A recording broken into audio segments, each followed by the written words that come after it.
I got an old incandescent Maglite and a new LED Maglite that I would like to compare, as well as a few smaller ones. This is a 6D cell Maglite. It's about, I don't know, probably 20 years old, I would say. They still make this flashlight. It is rated at 178 lumens, and it is incandescent. It actually has a xenon-filled bulb in it. Takes 60 batteries and has the adjustable head on it so you can change the beam from spot to flood. It's very big and well built and heavy. You can definitely use it as a weapon if you needed to.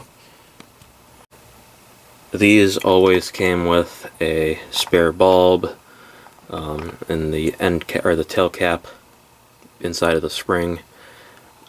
So if your bulb burns out, you can just take the one out of there. Obviously after that you'd have to order some new ones, and they do still sell the bulbs for these. This one has some new batteries in it. We'll be testing it out shortly.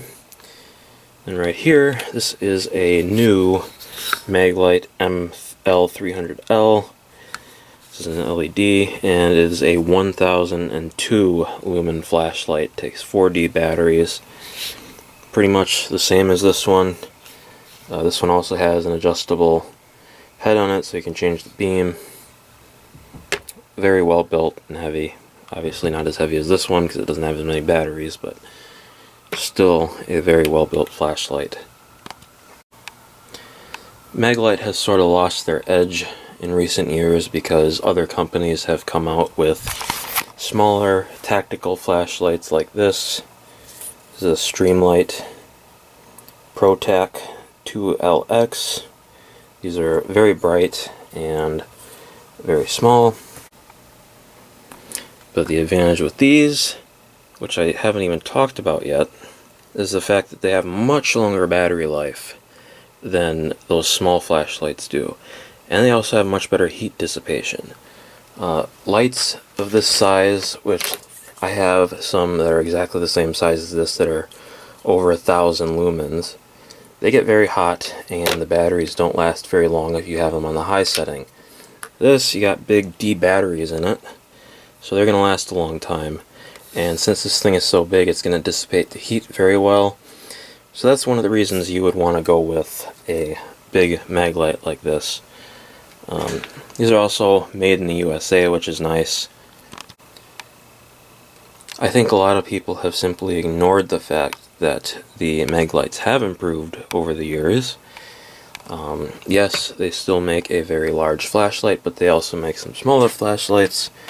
Right here we got the MagTac, which is a small tactical LED flashlight. It's nice and bright.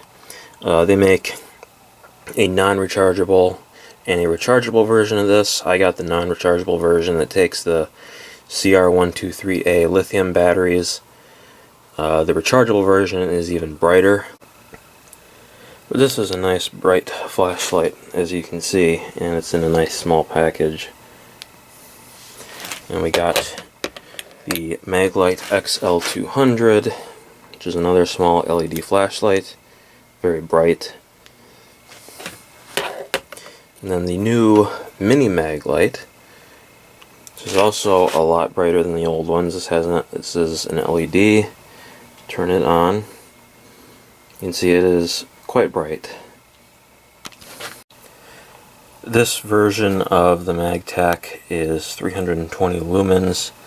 The rechargeable is over 600 lumens. The XL200 is 230 lumens. And this is actually a Mini Maglite Pro, but it is rated at 332 lumens. In this video I'm mainly going to be focusing on the big ones. Now, I remember as a kid being very impressed by the brightness of the incandescent Maglite. It was definitely brighter than the flashlights that I had at the time, although the LED is significantly brighter. So I'm going to turn off the lights and we'll check out the beams. Alright, it's pretty dark over here now. Let's turn on the incandescent Maglite. It definitely lights things up, it's not bad. I'm going to try and adjust it with one hand. Right now it's in spot mode. We can turn that to flood. Go back to spot. Yeah, it has a nice adjustable beam, although of course with this one you do get that spot in the middle, which is, you know, a typical thing with the incandescent Maglites. But it is reasonably bright for an incandescent flashlight. With the incandescent Maglite, it is just a simple on and off switch. There really aren't any electronics in this. I'll go over to the LED Maglite. This has an electronic switch, and it has a few different modes. It has high, medium, and low. If you want to turn it on high, you press it once, and then you can turn it off by pressing it again. If you want to put it on medium, you press it quickly twice to go on to medium, and then you turn it off. If you want to go on low, you press it quickly 3 times to go to low. So let me turn the lights off and we'll check out how bright this one is. Alright, let's go up to high. Yeah, it is significantly brighter. Sorry about that. I accidentally turned it off. We'll change the beam. As you can see, you can choose flood. And this one does not have the spot in the middle like the incandescent one does. But yeah, it is adjustable just like the incandescent. It's very nice and bright. Let me turn it off. We'll go to medium. So there we got medium. Turn it off again, and we'll go to low. And the nice thing about this is that if you want to use this for video recording, or while you're recording videos, you don't have to worry about it putting any strange effect on the camera, because it does not use pulse width modulation. Some LED flashlights that use pulse width modulation, they make an annoying effect on camera. It's like a flickering effect, and that's just because it's out of sync with the camera's frame rate. This one does not do that, so that's good. Now they do make a 6D version of the LED, but it is only 694 lumens. The 4D version is the brightest out of all of them for some reason. I will be getting a rechargeable version of the MagTac very soon, so it'll be nice to see how bright that is compared to this one. But yeah, do not count Maglite out if you want to buy a new LED flashlight, because they certainly have upgraded over the years, even though I know a lot of people think they haven't.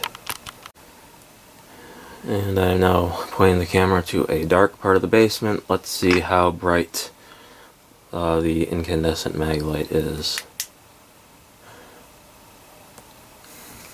You can see it definitely works, and it's lighting things up.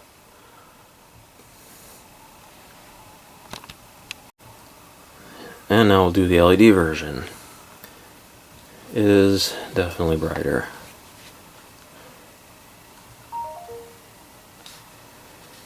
Try medium out. And try low.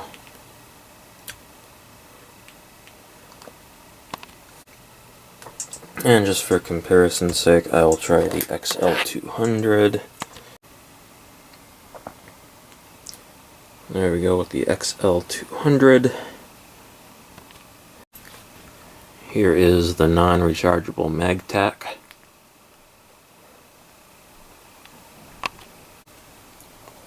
And the new Mini Maglite, which also has 2 settings. It has high and low.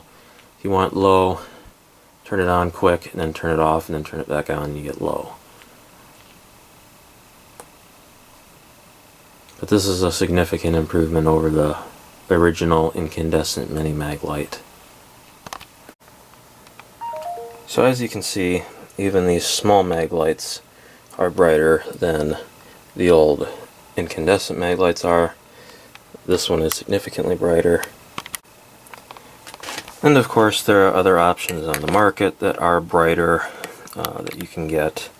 This is a convoy flashlight, which these are really cool because you can order them with whatever LED you want and whatever battery you want. I mean, they have a list of parts that you can choose, and the Streamlight is rated at 500 lumens, and I have several flashlights that are very small that are rated at over 1,000 lumens.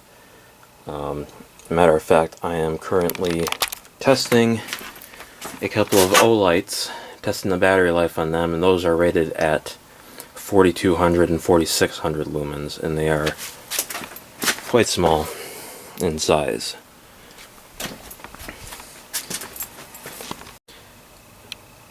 I still think, though, that the large Maglites have an advantage.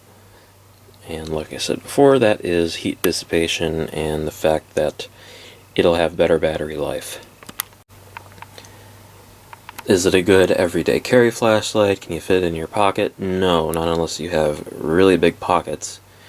But it definitely serves its purpose. And like I said, the rechargeable version of the MagTac is quite a bit brighter than this one is. I do still use this big 6-cell incandescent Maglite. I take it with me when I walk the dog sometimes.